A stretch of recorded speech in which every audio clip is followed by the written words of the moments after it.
और इस वक्त हमारे साथ इस बीमारी पर बात करने के लिए स्पेशलिस्ट हैं डॉक्टर जीएन गोयल। आप पेन स्पेशलिस्ट हैं और स्पाइन स्पेशलिस्ट भी हैं। डॉक्टर साहब, जैसे हमने कई बार ये भी देखा है, सुना है, कई बार ऐसा आमतौर पर ज़िंदगी में हर किसी व्यक्ति के साथ ऐसा होता है कि कभी ना कभी कमर का दर्द उसको सामना करना पड़ता है। लेकिन लक्षणों की जहाँ तक बात आती है, शुरुआती लक्षणों की बात करें, कैसे पहचान की जाए कि भाई ये जो कारण है वो आने वाले वक्त में पीठ की दर्द के, कमर के दर्द के कारण बन सकते हैं?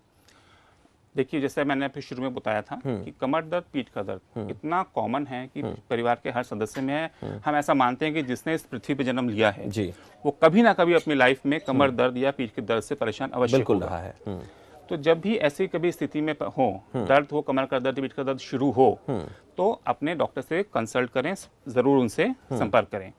आमतौर पे जब भी मरीज हमारे पास आते हैं और पीठ दर्द, कमर दर्द की शुरुआत होती है, 2-4-6 दिन से हो रहा होता है, तो हम उनको सलाह देते हैं, या तो कुछ पेन किलर्स एडवाइस करते हैं, रेस्ट की सलाह देते हैं और फिजियोथेरेपी की सलाह देते हैं। रेस्ट 2-4-5 दिन से ज़्यादा नहीं की सलाह कभी नहीं दी जाती। पेन किलर्स दवाइयों की हफ्ते से ज़्यादा सलाह कभी नहीं दी जाती, और फिजियोथेरेपी की। इन सब चीज़ों से दर्द को कंट्रोल करने के बाद उनको रेगुलर एक्सरसाइज करने की सलाह दी जाती है। यहाँ पर एक इंपॉर्टेंट पॉइंट मैं लेना चाहूँगा व्यूअर्स के लिए। बिल्कुल। अगर इन सब चीज़ों को फॉलो करने के बाद 4 हफ्ते में या ज़्यादा से ज़्यादा 6 हफ्ते तक आपका दर्द ठीक नहीं हो रहा है, नंबर 1, या दर्द ठीक होने के बाद बार बार वापस आ रहा है, या शुरुआत से ही कमर के दर्द के साथ साथ टांगों का दर्द भी है, बिल्कुल, इन स्थिति में कुछ जांचों का करना आवश्यक होता है। इस स्थिति में आपको एक स्पेशलिस्ट की सलाह लेनी चाहिए, और ऐसी स्थिति में हम जो बेसिक टेस्ट हम सलाह देते हैं वो होता है MRI का टेस्ट। जी, MRI की हेल्प से हम रीढ़ की हड्डी को देखना चाहते हैं और उसमें हुई कुछ प्रॉब्लम को जानना चाहते हैं जिसकी वजह से ये दर्द हो रहे हैं। क्योंकि अगर मांसपेशियों का दर्द होता है तो वो आमतौर पर ठीक हो जाता है।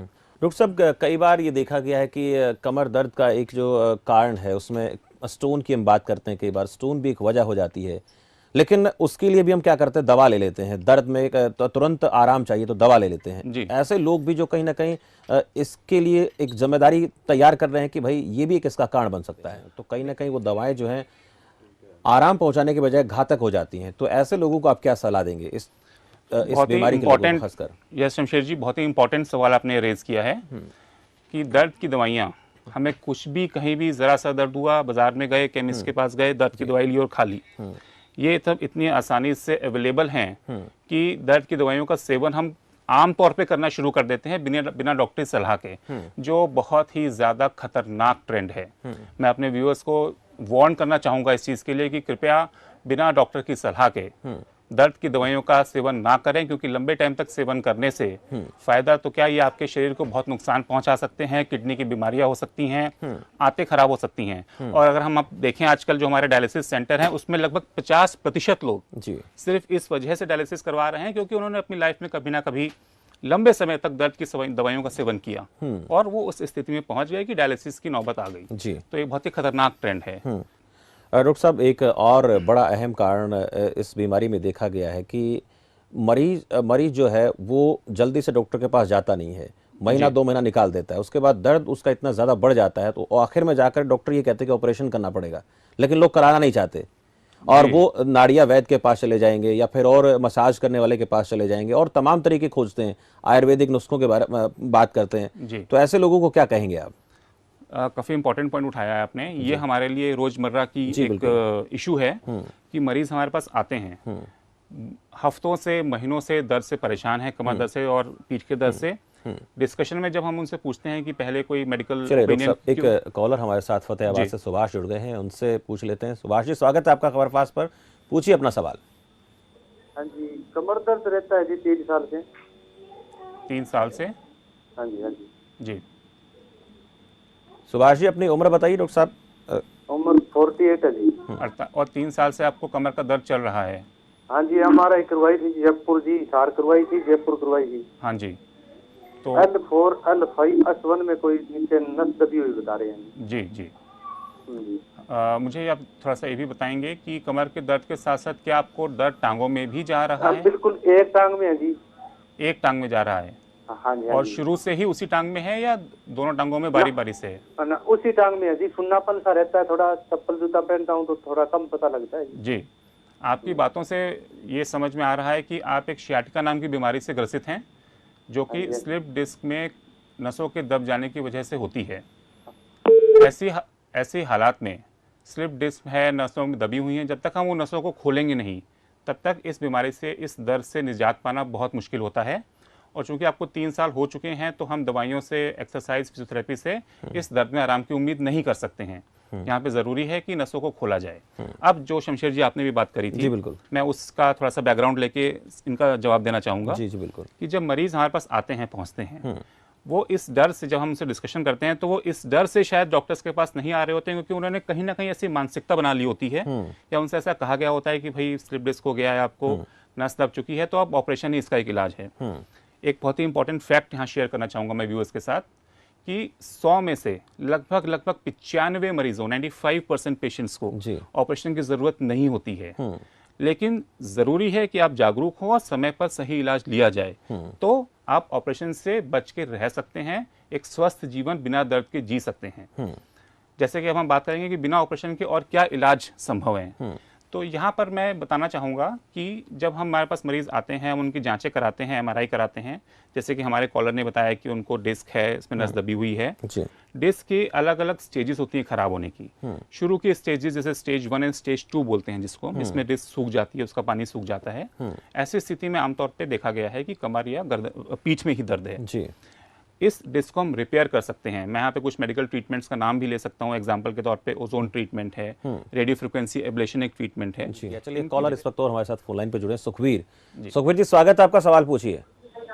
माफ कीजिए, बलबीर जो है, सुखबीर पहले कॉलर थे, बलबीर जुड़े हैं। बलबीर जी अपना सवाल पूछिए। हेलो, बलबीर जी अपना सवाल पूछिए। हाँ जी साहब, बलबीर सिंह जी। अपने टीवी सेट की आवाज कम कीजिए, उसके बाद आप सवाल पूछिए। हाँ डॉक्टर साहब, मेरे को 5 साल से दर्द है कमर में डॉक्टर साहब। जी, हाँ जी, कमर का दर्द आपका 5 साल से चल रहा है। कोई जांच? 5 साल से मैं जेल लगा लेता हूँ तो मेरा आराम आता है, जिसमें मेरा दर्द होता है, टाँग दर्द आता है। जी, आपकी कोई जांच वगैरह करवाई है आपने? हाँ कराई, फिजियो के लोगों ने आपका ऑपरेशन होगा यहाँ इसका रीढ़ हड्डी का। देखिए, उन जांच को देखना, MRI को देखना, और आपको फिजिकली, क्लिनिकली एग्जामिन करना ज़रूरी है, देखने के लिए कि आपका क्या तकलीफ है।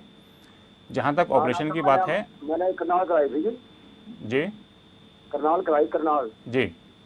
और जहाँ तक आपने बात करी ऑपरेशन, जी, जहाँ तक आपने बात करी ऑपरेशन की, जैसा कि मैंने पहले भी बोला है कि 100 में से 95 मरीजों को ऑपरेशन की ज़रूरत नहीं होती है, क्योंकि हम उस ऑपरेशन से पहले कुछ बहुत अच्छे इलाज हैं।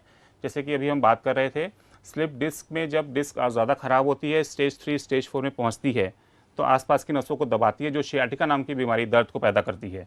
इस समय हम, जैसे मैं कुछ मेडिकल ट्रीटमेंट्स का आपको एग्जांपल दे सकता हूँ, न्यूक्लियोप्लास्टी ट्रीटमेंट्स हैं, उन इलाजों की मदद से हम इस नस को खोल सकते हैं, डिस्क को ठीक कर सकते हैं।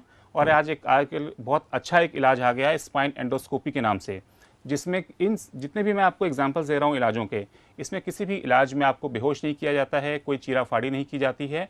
ट्रेडिशनल सर्जरीज, इन सब प्रॉब्लम्स के लिए पहले ज़माने में ट्रेडिशनल सर्जरीज एक ऑप्शन था, बट अब नहीं है। उस ट्रेडिशनल सर्जरी के मुकाबले मसल्स को काटने की ज़रूरत नहीं होती है, किसी तरह के खून का नुकसान या ब्लड लॉस नहीं होता है, और आप सेम डे या अगले दिन ही अपने काम पे, घर पे वापस जा सकते हैं। और इसमें सिर्फ एक 0.5 सेंटीमीटर या 1 सेंटीमीटर, सिर्फ इतने से ही एक एरिया से हम उसमें सुन करके, जिसको हम लोकल एनेस्थीसिया बोलते हैं, उस लोकल एनेस्थीसिया से सुन करके, पेंसिल की शेप के इंस्ट्रूमेंट्स होते हैं, 0.5 सेंटीमीटर या 1 सेंटीमीटर से ज़्यादा मोटे नहीं होते हैं, उसको सुन करके आपको किसी तरह का बिना बेहोश किए हम आपकी स्लिप डिस्क का इलाज कर सकते हैं, डिस्क को रिपेयर कर सकते हैं, दबी हुई नसों को आज़ाद कर सकते हैं, जिससे कि इस दर्द में बहुत अच्छा आराम मिलता है। जी डॉक्टर साहब, बहुत बेहतरीन जानकारी आपने हमारे दर्शकों को दी, और समय जो है और ज़्यादा हमें इजाज़त देता नहीं है, तो हम चाहेंगे कि इस वक्त इस कार्यक्रम को विराम दें। तो ये थे हमारे साथ डॉक्टर GN गोयल, जिन्होंने बहुत आसान शब्दों में, बहुत सरल तरीके से ये समझाने की कोशिश की कि जो पेन है, कमर दर्द की हम बात कर रहे हैं, कितना हमारे लिए घातक हो सकता है, और समय पर इसका इलाज कराना हमारे लिए कितना ज़रूरी है। अगर समय रहते इसका हम इलाज नहीं कराते हैं तो कहीं ना कहीं ये बीमारी हमारे लिए जीवन भर के लिए बड़ा कष्ट का कारण, बड़ी समस्या का कारण बन सकती है। तो समय रहते इसका इलाज कराएं और समय रहते डॉक्टर के पास जाएं, ताकि आपको इस बीमारी से हमेशा हमेशा के लिए निजात मिल सके। फिलहाल इस खास कार्यक्रम में इतना ही, हमें दीजिए इजाज़त, नमस्कार।